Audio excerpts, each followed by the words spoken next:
இயேசு கிறிஸ்துவின் நாமத்தில் அன்பின் வாழ்த்துக்கள். இன்றைக்கு நாம் தியானிக்க போகிற தலைப்பு உயர்வுக்கான தேவனின் வழி பணிவுதான். வசனம் 1 சாமுவேல் 2:8. அவர் சிறியவனை புழுதியிலிருந்து எடுத்து எளியவனை குப்பையிலிருந்து உயர்த்துகிறார். அவர்களை பிரபுக்களோடு உட்காரவும் மகிமையுள்ள சிங்காசனத்தை சுதந்தரிக்கவும் பண்ணுகிறார். பூமியின் அஸ்திபாரங்கள் கர்த்தருடையவைகள், அவரே அவைகளின் மேல் பூச்சக்கரத்தை வைத்தார். இதே வசனம் ஒரு மொழியாக்கத்தில், அவர் ஏழையை தூசியிலிருந்து உயர்த்துகிறார், பிச்சைக்காரனை குப்பை மேட்டிலிருந்து எடுத்து அவர்களை பிரபுக்களுக்கு மத்தியில் அமர்த்தி மகிமையின் சிம்மாசனத்தை அவர்களுக்கு சுதந்தரிக்க செய்கிறார். ஏனெனில் பூமியின் தூண்கள் கர்த்தருடையவை, அவர் உலகத்தை அவற்றின் மீது நிலை நிறுத்தியிருக்கிறார். இந்த வசனத்தில் நம்ம பார்க்குற ஒரு முக்கியமான ஒரு விஷயம் என்னென்னா தாழ்மை.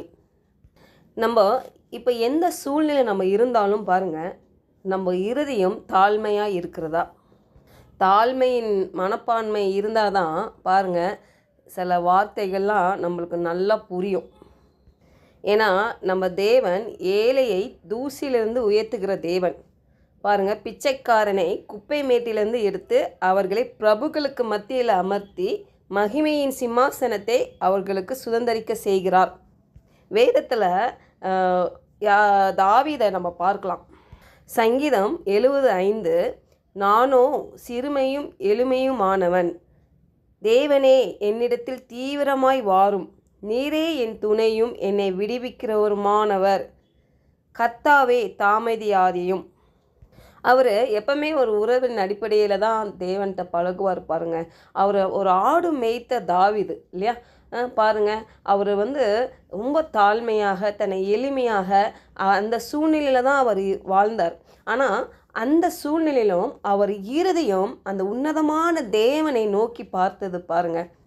அதனால தான் நான் சொன்னேன், நம்ம இருதயம் ரொம்ப தாழ்மை மனப்பான்மை இருந்துச்சுன்னா நம்ம ஈஸியாக தேவன்கிட்ட உறவு கொள்ள முடியும்.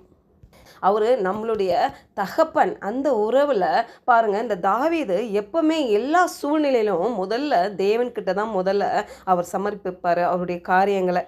அவர் சொல்கிறாருப்பாங்க, என்னிடத்தில் தீவிரமாய் வாரும் ஆண்டவரே, நீங்கள் தான் என் துணை, நீங்கள் தான் என்னை விடுவிக்க முடியும் ஆண்டவரே, நீங்கள் தாமதம் பண்ணாமல் எனக்கு சீக்கிரம் எனக்கு இதில் உதவி செய்யுங்கன்னு சொல்லி உரிமையாய் கேட்குறார்.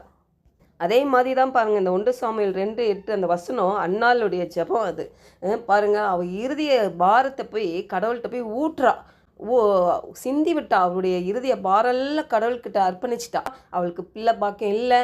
கடவுள்கிட்ட அப்படி அழுது என்ன பண்ணுறா, ஜெபித்து கடைசியில் அவள் கவலைப்படலை. ஏன்னா அது ஒரு உறவின் அடிப்படை. பாருங்க, தேவன் அவங்க ஜெபத்தை கேட்டார். அப்போது நம்ம இருதயம் எப்படி இருக்குது இல்லையா? அநேக வேளையில் நம்ம தேவைக்கு ஓடி போய் கடவுள்கிட்ட கேட்குறோம் அப்படின்றது உண்மைதான். ஏன்னா நம்ம யார்கிட்ட போவோம், அவர் தான் நம்மளுக்கு அப்பா இல்லையா? சில வேளையில் நம்ம ஒரு உணர்வின் அடிப்படையில் மட்டும் போகாமல் இருதய ஆழத்திலிருந்து ஒரு விசுவாசத்தோடு நம்ம செய்யணும். ஏன்னா இந்த புதிய உடன்படிக்கையில் தேவன் நமக்காக எல்லாவற்றையும் சிலுவையிலே செய்து முடித்தார். அப்போ நம்ம அந்த புதிய உடன்படிக்கையின் கீழே நம்ம எப்படி தேவன்கிட்ட நம்ம உறவில் வைத்து கொள்ளணும்? விசுவாசத்துடன் தான் அவர்கிட்ட செல்ல முடியும். விசுவாசத்துடன் தான் ஜெபிக்க முடியும். பாருங்க, அப்போதான் அந்த ஜெபம் கேட்கப்படும். புலம்பல் 5:19, கர்த்தாவே நீர் என்றென்றைக்கும் இருக்கிறீர், உம்முடைய சிங்காசனம் தலைமுறை தலைமுறையாக நிலை நிற்கும். அப்போ சிறுமையையும் எளிமையுமானவனை தேவன் என்ன பண்ணுறாரு, உயர்த்துகிறார். உயர்த்தி எங்கே கொண்டு அவனை வைக்கிறார் தெரியுமா? சிங்காசனம், மகிமையுள்ள சிங்காசனத்தை சுதந்தரிக்கவும் பண்ணுகிறாராம். இயேசு கிறிஸ்து எப்படி அவருடைய வேலையை செய்து முடித்து தன் பிதாவின் வலது பாரிசத்தில் உட்கார்ந்துருக்கிறாரோ, அதே போல் நம்ம அவருடைய மடியில், அப்பாவின் மடியில் நம்ம இருக்கிறோம்.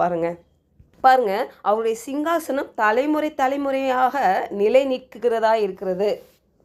அதனால் நம்ம சூழ்நிலையை பார்த்து இல்லை, நம்ம நிலை ஒரு வேளை ஏழ்மையான நிலையாக இருக்கலாம், தேவையுள்ள நிலையாக இருக்கலாம், அவமானப்படுகிற நிலையாக இருக்கலாம், துக்ககரமான நிலையில் இருக்கலாம், தோல்வி அடைந்த நிலையாக இருக்கலாம். அநேகரால் நிராகரிக்கப்பட்ட நிலையில் இருக்கலாம். நம்ம எந்த நிலையில் நம்ம இருந்தாலும் பாருங்க, நம்மளை உயர்த்துகிறார் ஒருத்தர் ஜீவனோடு நம்மோடு கூட இருக்கிறார். என்றைக்குமே அதை மறக்கவே கூடாது. கடினமான நிலையில், கஷ்டமான நிலையில் நம்ம இருந்தால் பாருங்க, ஜனங்கள்லாம் பெருசாக நம்மளை கண்டுக்கவே மாட்டாங்க. அதை தான் உலகம் பாருங்கள், பெருசாக கண்டுக்க மாட்டாங்க, மதிக்க மாட்டாங்க இல்லை. ஆனால் தேவன் பாருங்கள் நம்மளுக்கு அட்டென்ஷன் கொடுக்குறவராக இருக்கிறார். இந்த வசனத்தை சொல்லி ஆழமாக விசுவாசத்தோட நீங்கள் கேட்பீர்களானால் தேவன் பாருங்க அவருடைய வார்த்தைக்கு செவி கொடுக்கிற தேவன் என்று பார்க்கிறோம். வேதத்தில் இருக்க வசனத்தை அவங்க இருதயத்தில் வைத்து வாயில் பிரகடனம் பண்ணுங்க. விசுவாசமாக இருங்க. நீ எந்த நிலையில் இருந்தாலும் நீங்கள் சந்தோஷமாக தேவனுக்குள்ள மன மகிழ்ச்சியாக இருங்க. உங்கள் இருதயம் எப்போதும் சோர்ந்து போகாதபடி, கவலைப்படாதபடி காத்துக்கொள்ளுங்க.